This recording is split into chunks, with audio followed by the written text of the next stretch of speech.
굿프렌드가 아무리 이건 기회다라고 꼬셔도 이 10가지만 말씀드릴 거 이것만 기억하면 절대로 앞으로 당할 일은 없습니다. 그거를 이제 말씀을 드릴 건데요. 자, 첫 번째 보이지 않는 권리. 등기부등본상이 깨끗해도 함정이 숨어 있다라는 것은 워낙에 뉴스에서 많이 공개되었기 때문에 다들 아실 텐데 법정 지상권, 유치권, 그리고 분묘기지권 등등 이렇게 있는데 등기부등본을 떼보시면 알겠지만 열람용이라고 떠요. 열람용은 뭐냐? 법적으로 보호를 해주지 않는다는 거예요. 그러니까 열람만 해라. 그냥 보고 참고해라 라고 하기 때문에 등기부등본을 보고 사고가 터져도 법원에서 법적으로 책임을 져주지 않는다라는 걸 기억을 꼭 하셔야 되는 거예요. 그러니까 등기부등본을 믿으면 안 된다. 등기부등본에 드러나 있는 권리만 믿어서는 안 된다. 이게 전부가 아니다. 숨어 있는 게 있다라는 게 이제 중요한 포인트입니다. 네, 두 번째, 유치권 허위 주장.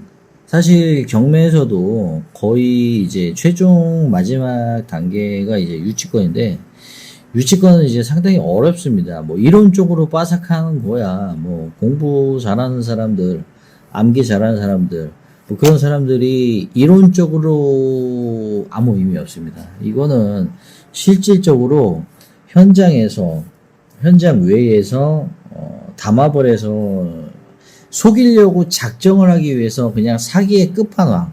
그러니까 조이팔, 이희진, 주수도 난다 긴다 했던 사기꾼들이 모여가지고 담합을 해서 법원을 속이기 위해서 작정한 사람들이 모여서 이제 한 것이 유치권이기 때문에 이거를 일개 변호사나 어떤 경매꾼이 이기기에는 굉장히 힘들어요. 그래서 일단은 유치권을 제외하고서는 물건을 보는 게 맞는데, 그래도 뭐 유치권에 관심이 간다라고 해도 실제 공사비를 안 줬는데 돈 줬다, 돈 안 줬다, 이거를 어떻게 가리냐 이거죠. 뭐 CCTV로 현장을 뭐 24시간 지키는 것도 만만치 않고, 그래서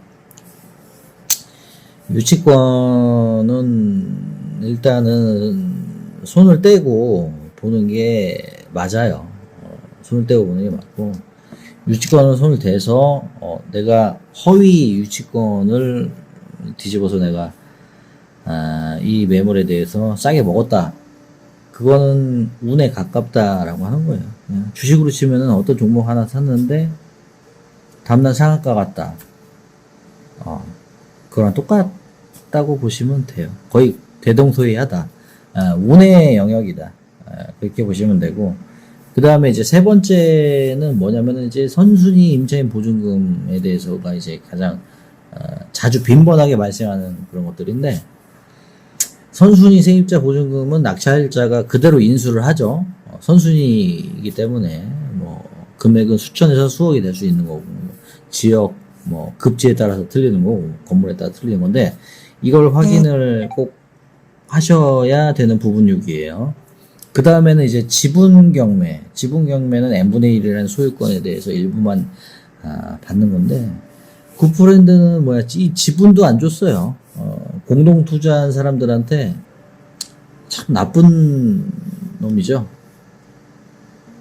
소유권을 안 주고 권리 행사를 할 수 있을 수 있다라는 그러한 이제 주주 같은 개념의 이제 어떤 참여 형식의 형태의 그런 거를 이제 배분을 한 건데, 그러니까 지분 경매는 이제 조심을 해야 됩니다.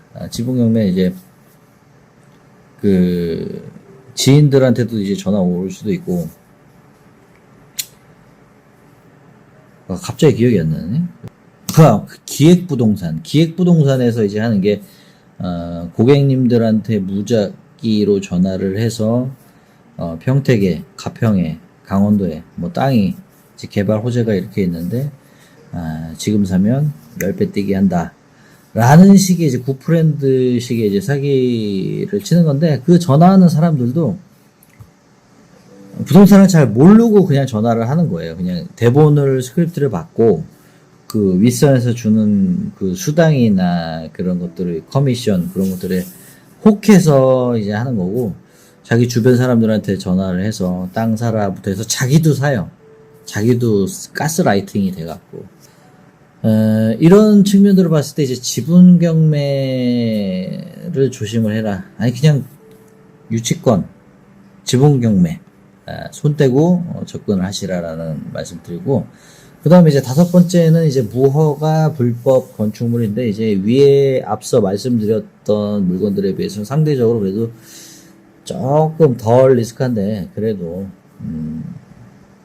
골치 아픈 경우가 많이 생길 수 있으니까 이거 조심하고 그 다음에 여섯 번째는 이제 토지 건물 소유자가 불일치한다. 이건 이제 권리관계 측면에 대해서죠. 예를 들어서 이제 건물만 경매로 나왔어. 근데 토지는 다른 사람의 땅이에요. 골치 아프죠. 법정지상권이 없으면 이제 땅 주인이 너 낙찰자야? 건물 부셔. 라고 하면 부셔야 돼요. 그래서 요것도 이제 조심해야 되는 부분 6이고 그 다음에 이제 일곱 번째 체납금 폭탄. 요건 이제 기술적인 부분으로 들어가서 이제 문의 주시면은 상당 가능한 부분이고 여덟 번째 하자 환경 오염 뭐 누수 곰팡이 사실 이런 거는 위에 권리관계나 현장에서 숨어있는 권리의 하자들에 비하면은 애교 수준인데 근데 이래 초보 경매자분들한테는 그래도 머리를 깨 부수는 큰 충격을 줄 수 있는 그런 위험 요소일 수가 있어요. 그래서 사진만 보고 들어간다. 금물이에요. 그리고 아홉 번째, 점유자가 퇴거 지연하고 있는 그런 상황이 있을 수가, 이게 굉장히 이제 이게 명도가 어렵다는 거예요. 명도. 낙찰의 마지막 거의 단계는 이제 명도인데, 그래서 이제 점유하고 있는 자가 누구인지도 파악을 해야 되고, 얘랑 협상을 해야 되는지 아니면 법적으로 잘라서 처리를 해야 되는지 그것도 이제 판단해야 되는 건데, 요것도 이제 어려운 부분인데, 요걸 이제 굿프렌드가 종합해서 다 해결해 준다고 하면서 커미션으로 이제 달라고 하는 부분용인데 요 부분 같은 경우에는 본인이 알고 있으면은 굳이 굿프렌드 같은 데에다가 의탁할 필요가 전혀 없어요. 그리고 마지막에 열 번째는 특수조건 매각이라는 게 있는데 현 상태에서 매각을 하는데 뭔가 특수한 조건이 있다, 인수 조건이 있다라고 한다면 그걸 그대로 내가 다 떠안고 가야 돼요. 근데 그 조건이 뭔지를 몰라. 그러니까 굉장히 위험합니다. 그래서 요거를 다 내가 검토를 하기가 어렵고 하다 보니까 굿프렌드 같은 이제 그런 사람들한테 의탁을 하고 나의 중요한 노후 자금이나 이런 것들을 의탁을 하고 하다가 사고가 터지고 하는데 사고 날 수 있어요. 사람이 살다 보면 실수할 수 있고 인생이라는 게 어차피 오판의 연속이고 실수의 연속이고 그 중에 어떻게 하다가 얻어 걸리면 그게 이제 운때가 맞아서 성공할 수도 있는 그런 거니까. 근데 여러분들이 지금 굿프렌드에 대해서 의탁을 하고 실패를 하고 상처를 받고 했다고 해서 끝난 건 아니에요. 다음에 기회가 있는 거고 알 수가 없는 겁니다. 그래서 실패를 두려워하지 말고 소금에 대해서 두려워하지 말고 본인이 이만큼 더 확실한 정립을 했다면 그 정립을 토대로 해서 더 앞으로 두려워하지 말고 선택해서 나가십시오. 왜? 어차피 죽어서 다 돈 쌓을 거 아니지 않습니까? 그러니까 두려워할 필요 없고 다만 주의할 거 제가 말씀드렸던 앞으로 위에 10개 지금 항목들 잘 기억해 두셨다고 하면은 사고 피해가는데 도움이 될 것 같습니다. 여기까지 하겠습니다.